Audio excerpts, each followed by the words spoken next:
Hai, Assalamualaikum warahmatullahi wabarakatuh. Bertemu di video kali ini tentang bagaimana kita nak buat resepi baru. Resepi baru mana pula ni? Kan resepi baru. Okey, hari ini bersama dengan Ustaz. Video kali ini seperti mana nama channel di bawah ni. Korang tahu lagi? Kalau tak tahu, cepat subscribe channel bawah ni. Nak bagi tahu kau nak channel subscribe. Okey, baik. Untuk video kali ini Ustaz nak menerangkan satu tajuk baru daripada tahun 3, subjek sirah. Dalam kata lain sejarah, tapi sejarah Islam, iaitu tentang peristiwa hijrah ke Habsyah dan ke Yasrib, Madinah. Anak-anak dekat rumah sekalian, dan yang sedang menonton di channel ini, pernah tak dengar cerita sirah tentang penghijrahan ini? Jika dah tahu, teruskan menonton untuk lebih kita ingat kembali apa yang telah kita pernah dengar sebelum ini. Dan yang baru tonton video ini, tolong subscribe, kemudian tengok sampai habis apa yang Ustaz nak terangkan tentang tajuk yang istimewa kali ini. Okey, boleh dapat? Okey, kita teruskan. Okey, tajuk kali ini ialah peristiwa hijrah ke Habsyah dan ke Yasrib, Madinah. Okey, dalam sirah ini, penghijrahan ini ada dua kali penghijrahan. Penghijrahan ke Habsyah yang pertama dan yang kedua. Kali ini Ustaz nak terangkan satu dulu, iaitu poin yang pertama tentang hijrah ke Habsyah kali pertama. Dengar baik-baik sebab di hujung video kali ini ada Ustaz akan tinggalkan beberapa soalan untuk antum jawab soalan berdasarkan video penerangan Ustaz pada kali ini. Nantikan soalan-soalannya di hujung video ini. Faham? Baik. Hijrah ke Habsyah kali yang pertama. Apakah situasi yang berlaku? Sebab apa mereka berhijrah ke sana? Sebab apa? Okey, situasi semasa hijrah yang pertama, baginda Rasulullah SAW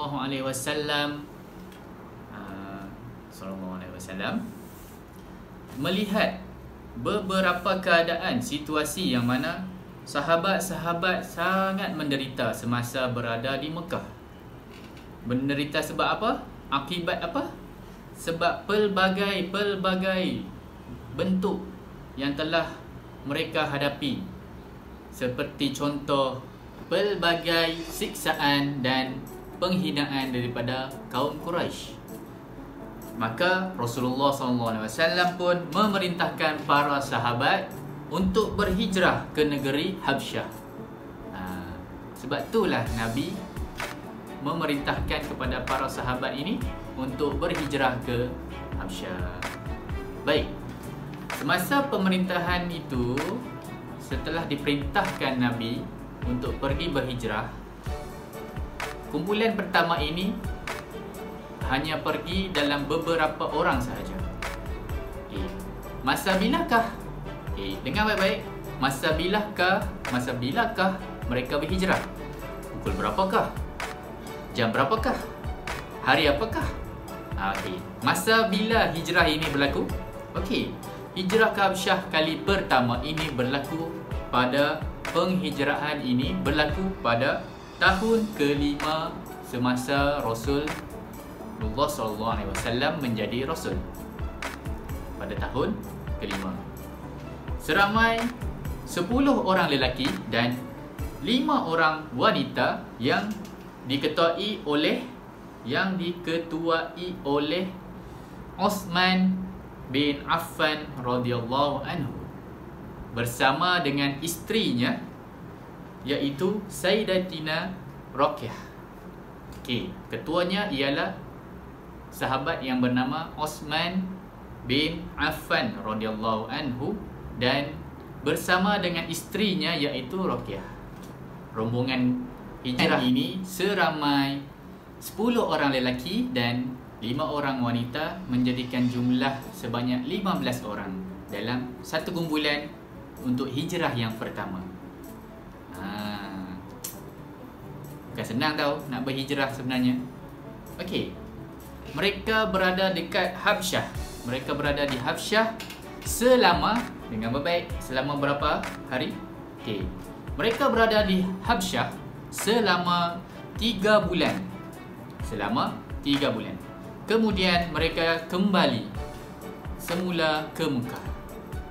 Sebab apa mereka kembali ke Mekah? Kerana mereka nak beritahu dekat Rasulullah SAW bahawasannya di negeri Habsyah itu adalah sangat aman berbanding di Mekah pada waktu ketika itu. Baik. Sebab apa mereka berhijrah? Ini poin penting. Sebab apa mereka berhijrah pada hijrah kali pertama ke Habsyah ni? Sebab apa? Untuk menyelamatkan agama Islam dan diri mereka, iaitu para sahabat-sahabat yang telah memeluk Islam pada ketika itu di Mekah, untuk menyelamatkan diri dan juga agama Islam daripada fitnah yang besar, sama ada yang kecil, yang besar, dan dizalimi daripada kaum Quraisy ni.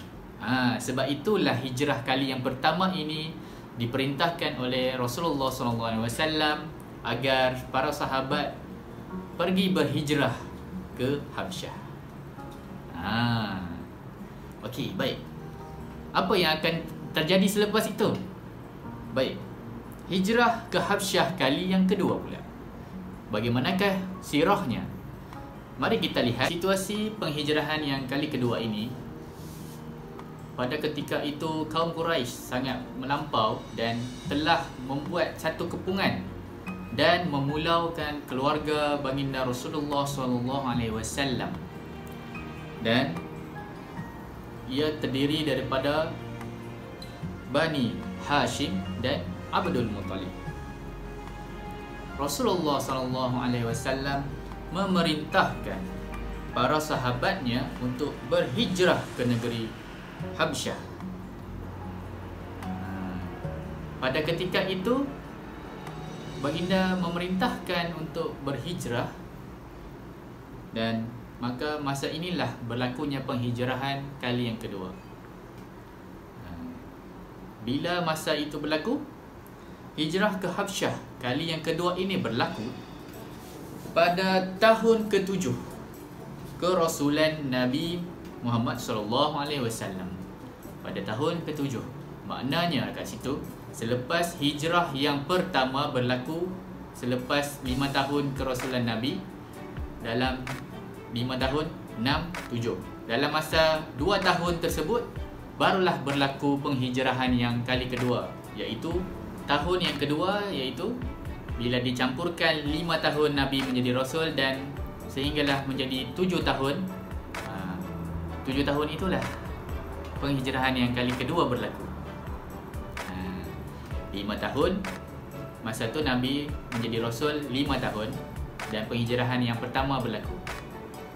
Bila Nabi dah menjadi Rasul yang ke-7 tahun, pada tahun yang ke-7 Rasul telah menjadi Rasul, Nabi Muhammad SAW menjadi Rasul, penghijrahan yang kedua pun berlaku. Okey, dapat? Baik. Berapa orang pula kali ni yang pergi? Berapa kumpulan? Seramai berapa orang? Okey, seramai 73 orang lelaki dan 11 orang wanita yang diketuai oleh Ja'far bin Abi Talib. Okey, ingat. Ketua ini adalah untuk rombongan yang kali kedua berhijrah. Penghijrahan yang kali kedua ke Habsyah. Siapa dia ketuanya? Iaitu Ja'far bin Abi Talib. Jangan keliru. Yang pertama tadi, ketua dia siapa? Osman bin Affan. Betul tak? Okey. Penghijrahan kali yang kedua ini ketuanya ialah Ja'far bin Abi Talib. Okey. Jelas? Jangan keliru. Jika keliru, jawapan nanti jawab salah. Faham tu? Faham tu betul? Baik. Bersama dengan mereka ialah orang Islam Yaman iaitu Abu Musa bin Al-Ash'ari. Pada ketika penghijrahan itu, seorang Islam Yaman juga ikut sekali, iaitu Abu Musa bin Al-Ash'ari. Kali ini penghijrahan kali kedua ini sangat ramai berbanding penghijrahan yang kali pertama. Sebab apa mereka hijrah? Okey, poin ini. Sebab apa mereka berhijrah pada kali yang kedua ini? Sebab penyiksaan dan penganiayaan kaum Quraisy terhadap orang Islam semakin hebat, semakin kejam, semakin tak boleh diadili. Kalau zaman sekarang orang kata masuk mahkamah pun tak boleh challenge. Mahkamah pun kalah. Macam tu, sampai macam tu sekali. Sebab itulah Nabi perintahkan sahabat-sahabat pada ketika itu untuk berhijrah ke Habsyah buat kali yang kedua. Okey, kita sambung. Di Habsyah terdapat satu orang raja yang sangat bijaksana dan adil. Sangat beruntung pada ketika itu siapa yang berhijrah ke Habsyah. Baginda iaitu raja menerima kedatangan orang Islam dengan memberi layanan yang baik, sangat istimewa. Baginda membenarkan orang Islam yang berhijrah pada kali yang pertama sebelum ini tinggal di Habsyah. Maknanya dekat situ, pada penghijrahan yang kali pertama ke Habsyah, raja ini telah memberikan tempat tinggal yang selesa dan layanan yang baik serta adil dan bijaksana.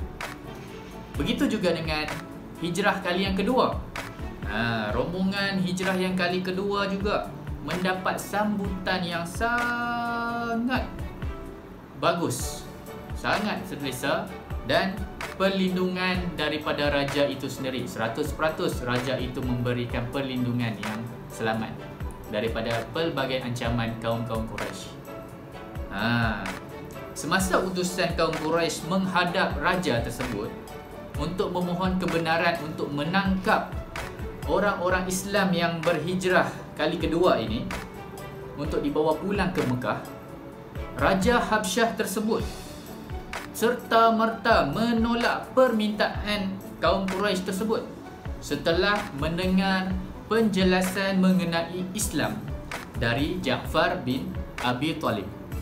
Selepas raja ni mendengar cerita daripada A sampai Z tentang keadaan peristiwa tersebut, orang Islam ditindas, disiksa, difitnah, dianiaya sehingga membunuh sampai begitu kejam sekali.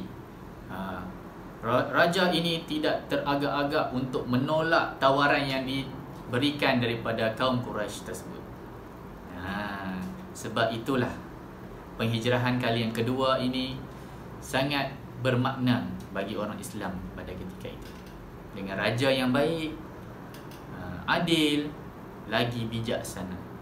Okey, daripada kisah ini, daripada peristiwa hijrah ke Habsyah kali pertama dan kali kedua, apa yang kita boleh dapatkan daripada rumusan cerita ini? Ada 4 rumusan. Yang pertama, orang yang bertakwa adalah mulia di sisi Allah. Siapa yang bertakwa, maka mulialah dia di sisi Allah Subhanahu Wa Taala. Yang kedua, setiap pemimpin hendaklah bersifat adil dan bijaksana. Bagi di rumah, siapa yang menjadi ketua itu perlulah ada sifat ini, seperti raja ini, adil, bijaksana dan paling penting amanah. Itu yang penting. Okey, rumusan yang ketiga daripada sirah ini, daripada cerita ini, kita hendaklah membantu orang yang menghadapi kesusahan. Melihat ada orang susah, bantu. Melihat orang perlukan pertolongan, kita tolong seboleh yang mungkin. Jika kita mampu buat itu sahaja, cukup sampai itu saja. Jangan sampai kita tak mampu tapi kita buat juga, tak boleh lah. Kita kalau boleh tolong walaupun sebesar zarah, sekecil-kecil zarah itu, amalan dia ditimbang dan diterima oleh Allah. Okey. Dan yang terakhir, apa rumusan dia? Setiap amalan yang baik akan mendapat ganjaran pahala. Buatlah amal kebaikan, pasti ganjaran pahala yang anda akan dapat. Jika dengar kata buat baik dapat dosa, itu ada something wrong. Okey? Okey, itu sahaja rumusan pada kali ini dan cerita untuk subjek sirah pada kali ini. Okey. Di akhir video kali ini Ustaz akan tinggalkan soalan. Jadi anak-anak di rumah bolehlah cuba jawab soalan ini di rumah dan jawapan boleh cek semula apa yang diceritakan daripada A sampai Z tadi yang Ustaz dah cerita daripada awal video ini sampailah hujung video ini. Kat sini. Daripada awal sini sampailah hujung sini video yang Ustaz dah ceritakan tadi. Okey. Mari kita tengok sama-sama apakah soalannya. Jom.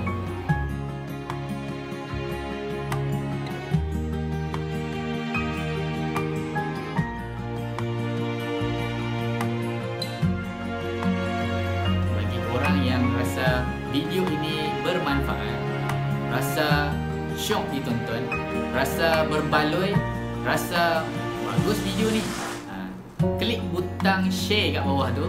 Share banyak-banyak dekat Facebook ke, dekat WhatsApp ke, Twitter ke, kat mana-mana sahaja. Share tau. Kemudian yang mana tak subscribe lagi boleh tekan subscribe di bawah channel ini dan tekan butang loceng, pilih loceng all. Nanti notification apa-apa video yang baru Ustaz update dalam channel ini, korang boleh tonton sampai habis. Nantikan video Ustaz yang akan datang selepas ini. Jangan lupa subscribe, tekan butang loceng, tekan button like, tekan share. Jika rasa nak video yang baru, boleh komen di bawah agar Ustaz boleh tahu apa yang antum nak daripada video selepas ini. Check it out. Bye bye. Assalamualaikum warahmatullahi wabarakatuh.